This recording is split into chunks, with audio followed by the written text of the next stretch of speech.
welcome to the ExchangeWire kitchen. Nice to be here.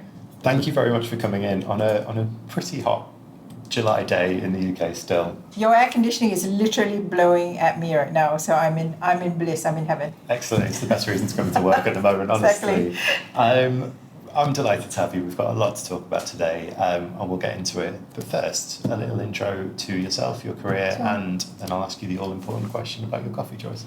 Oh, amazing. Okay, so Lara Izlan. I've been in the sort of media and data space for almost 25 years across multiple different companies.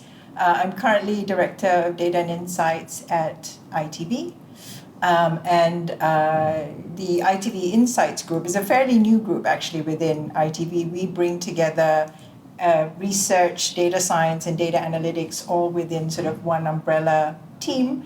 And our reason for being really is to use data and insight and information in a way that really kind of drives some of the most important business decisions for ITV. As we know, the media industry more generally, but also broadcast media and streaming media are under a lot of pressure. There are lots of big strategic existential questions. And what we found was it's not enough just to use data or just to use research. We need to kind of blend those skills together so that we can really, get to the heart of what we need to do to make sure we, push our industry and our company forward. So I'm very passionate about what it is that we try to do with data at ITV. Like I said, 25 years or so in media and data across different roles, across different media companies. I've been at Disney, I've been at The Telegraph, at Autotrader, and now at ITV for about 7.5 years, across a number of different data roles. Amazing. Well, you're in such a fascinating space and very well placed to talk about experimentation, which we're going to get into today. I'm going to ask you all about the uses of data at ITV and what you're doing in the space.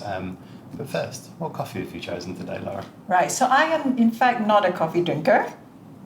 In another podcast, we can talk about why. Yeah, it's a bad experience in my childhood. Oh, no. So I am drinking a matcha latte, which you have kindly provided for me. Thank you very much. You're very welcome. You're the first matcha latte on the show. Am I really? This is, it's a first for us. But I hope it's a nice one. I think it's a good choice for, someone with sort of like a data and analytics background. There's no nonsense about it. Absolutely. It's a scoop of matcha, some milk, and off you go. And you're away. Yeah, I think that's fair enough. I've never tried one, Maybe I'll take inspiration. You can have a sip. Thank you in very a little much. bit. Yeah. I'm on an espresso.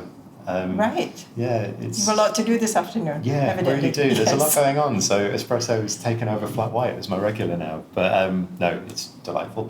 It's brilliant. Good. Right. So experimentation.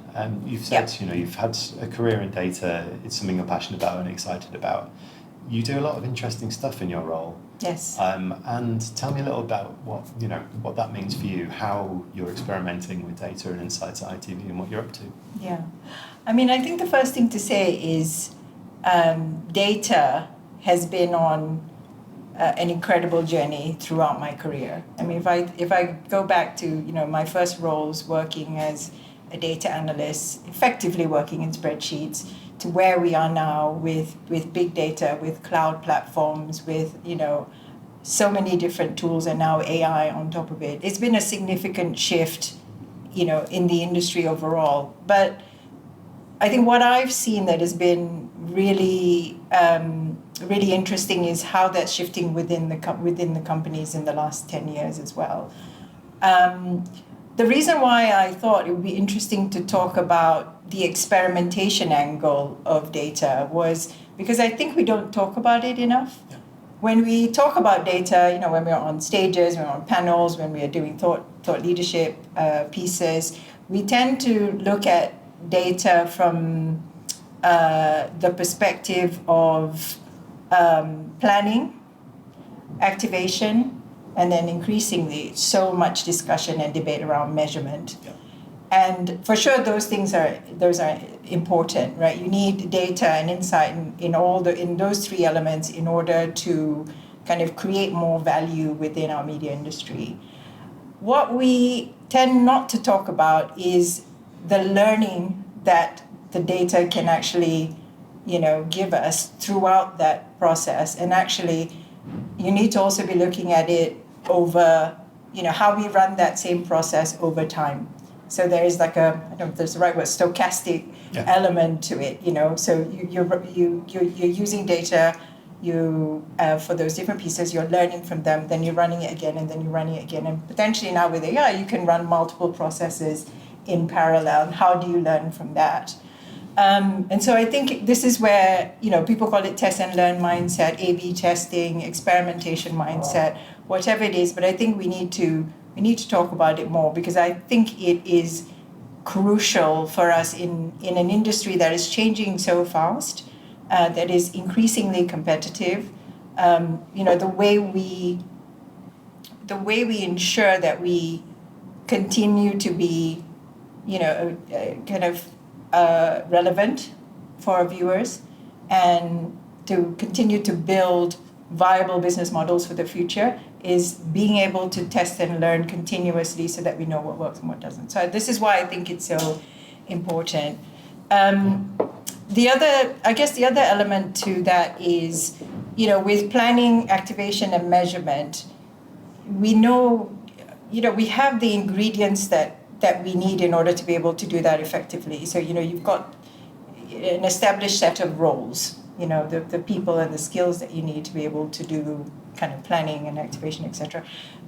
You have a set of tools, especially CDPs, DMPs, etc., programmatic stacks, etc., that can do activation. Measurement is a portfolio, I see. I know that we talk a lot about trying to get a unified view across a fragmented space, but effectively, I think it's a portfolio of capabilities.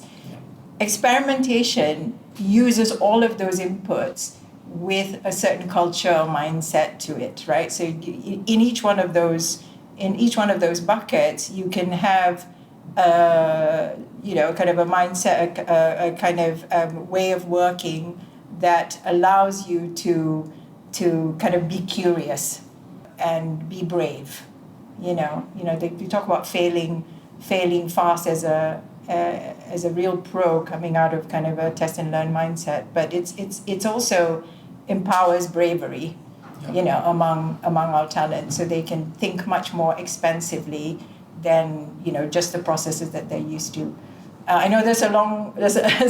I've said a lot there, but hopefully that kind of sets us up for why we think about experimentation and why I think the industry needs to think about it a lot more. Yeah, definitely. I think it's like you say. Data has long been discussed as the lifeblood of the industry since I began, and all the old cliches about data being the new oil and everything. But it's become nothing but more important over the, as you say, decade more I've been in the industry. And now we are at a point, and you mentioned AI, and we will get onto that a little bit. I think it's, that's supercharged the process of how we pick data, analyze data.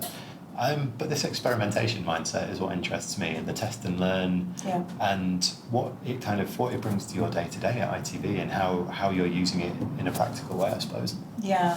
I think as part of this process of bringing together those different skill set and talent and roles into one umbrella has really helped us to organize ourselves around how we think about experimentation. I think it used to be much more siloed, but now that we have multiple tools that we can pull on, it actually becomes, and also it's multiple tools, but it's also the people, right? Someone who has sort of grown up in the industry thinking as a researcher will come to a question differently than someone who has come into the industry, as an analyst or a data scientist, potentially thinking about data first or models first. And so actually the process of kind of bringing those two points of view together has allowed us the space to kind of ask more questions, and out of those questions we the way to answer some questions is to experiment so that we know, what's right and what we can improve on. So on a day-to-day basis, I'll talk about some of the examples of the work in a minute, but on a day-to-day basis, from a people perspective, it's about kind of fostering that safe space where that those different perspectives and that debate can happen.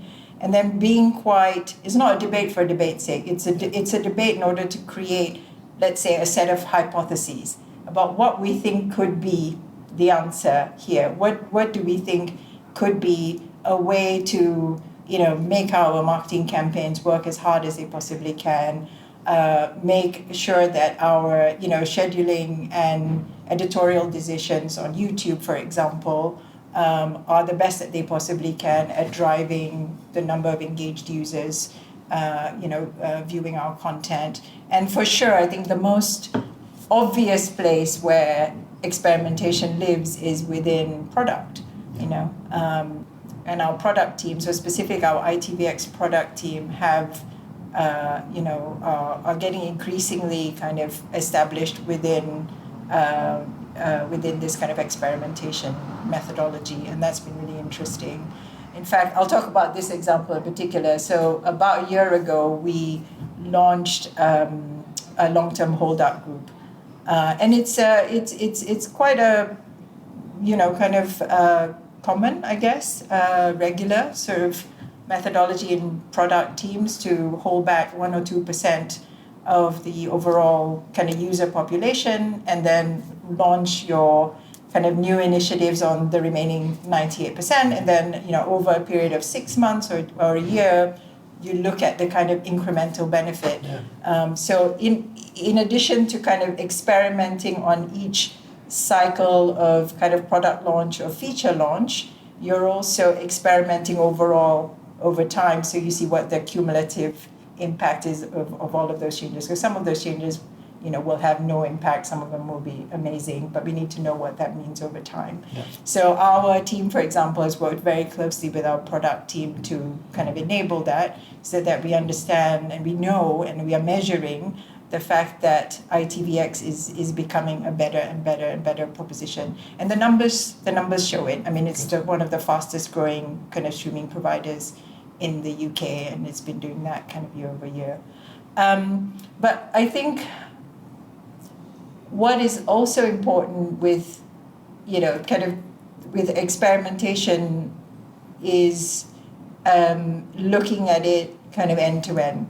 So yes, there's experimentation we can do within the sort of content space to make sure we are, commissioning the best programs. We are, making the best scheduling and editorial decisions. Yes, we should be using data and experimenting around the planning of our media spend and the allocation across different channels. What is the best for the promotional activity for a drama versus a reality series, and also around our creative, how we develop our creative, and then, as I said, around product. But the power of the data, I think, and we have invested a lot in our first-party data, as well as our second and third-party data, actually through partners, is joining up that experimentation end-to-end.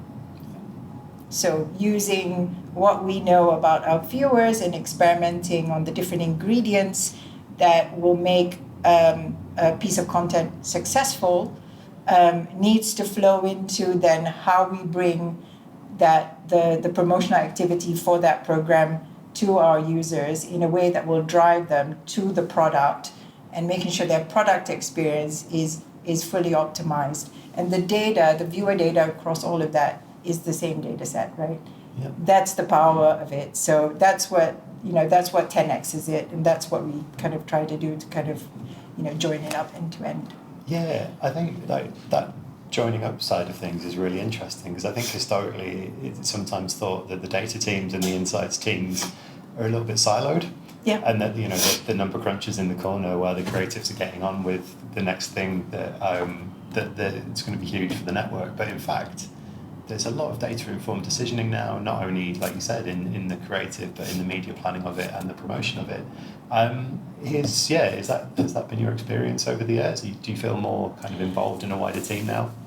It's not happened by accident, right? I think, in my career, not just at ITV, but in the other companies that I've been in, I have seen different operating models for the data team. I've seen decentralized models, centralized models. I've seen hub and spoke. I've seen in some of the companies, data teams kind of emerge organically across the business, and then at some point they come together, or the opposite way. This may be controversial, but I think, operating model is important, but there's no one size fits all, right?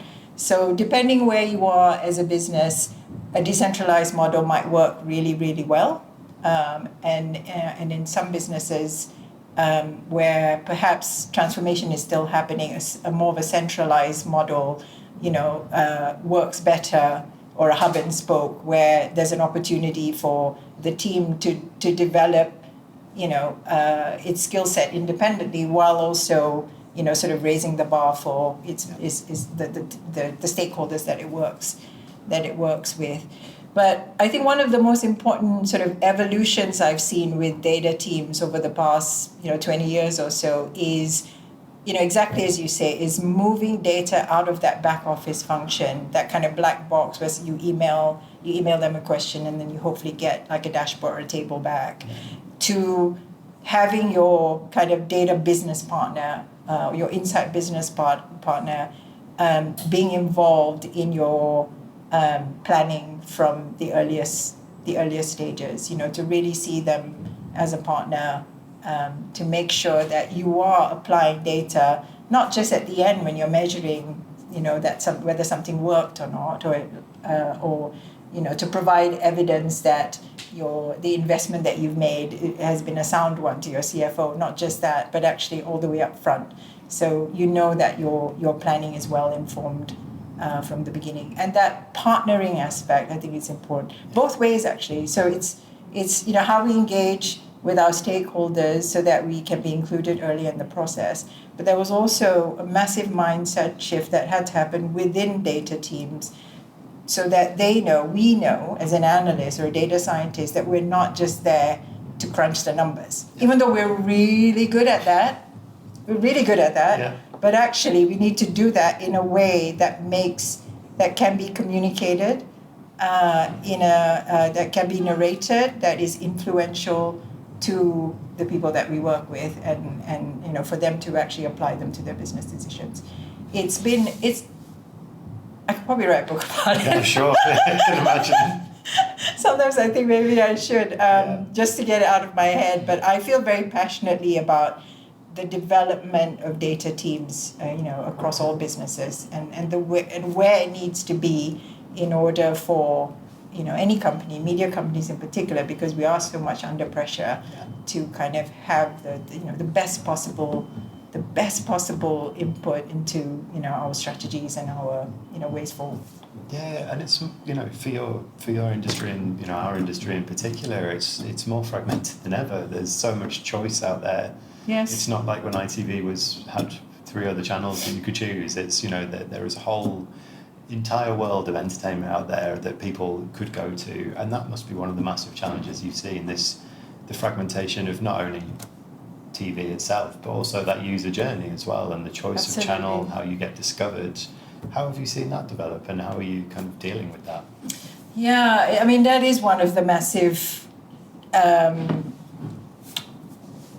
of, it's often painted as a bit of a headwind coming for, broadcasters and probably media companies more generally, changing consumer behavior, obviously the rise of big tech, socio-economic, socio-political changes, I feel like although these factors influence, probably all industries, or the rise of AI, the rise of technology in general, but AI in particular, even though they impact, most industries in some way, I feel like as media companies, because we sort of represent the societies that we serve, right? Like we are a reflection. Exactly. I mean, we're both. We are a reflection of the societies that we serve, as well as like we have a duty, and as a PSB, a public service kind of duty to also reflect the best of society, right? Yeah. But because of that, I think we're also more susceptible to some of these challenges. Almost like we feel it first because we do represent people and societies. And with fragmentation, I go back to fragmentation.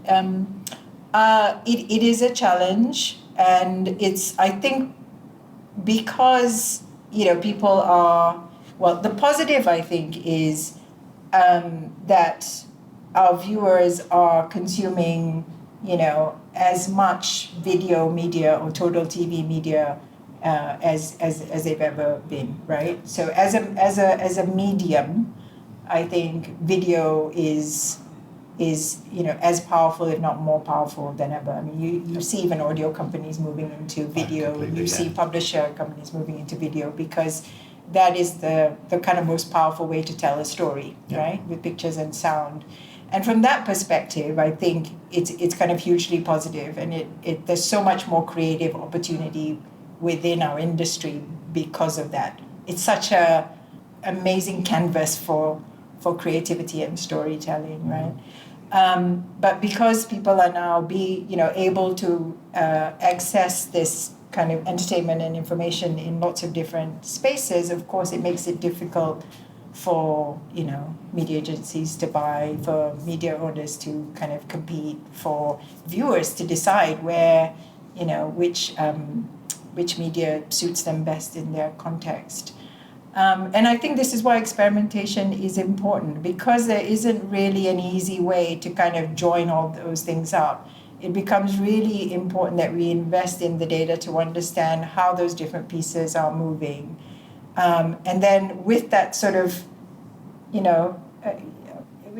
like longer term view, or stochastic as we said, how can we, through MMMs or sort of other methodology to kind of learn and determine, in what different contexts does different media work. Like we need to think about it as a bit of like a matrix, as opposed to a single formula or like a vector or something. I don't know what the exact mathematical term is, And the good news is that with AI, actually that maybe becomes a little bit, it becomes a bit more doable. Like to think in multiple dimensions, like in a portfolio approach, as opposed to I have a formula for how, I think media needs to work, and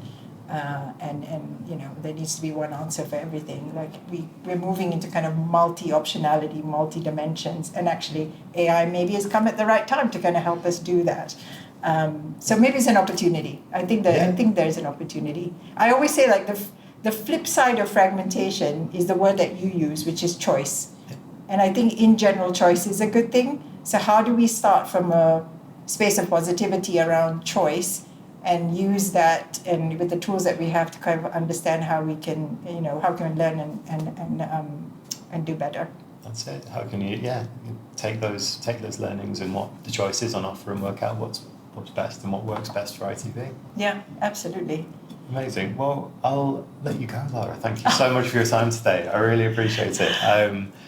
Always great to hear from you. I hope some of that was useful and I thought it was fascinating. Yeah. But no, you are welcome back anytime, and thank you so much. Amazing. Thank you for having me. Thank you.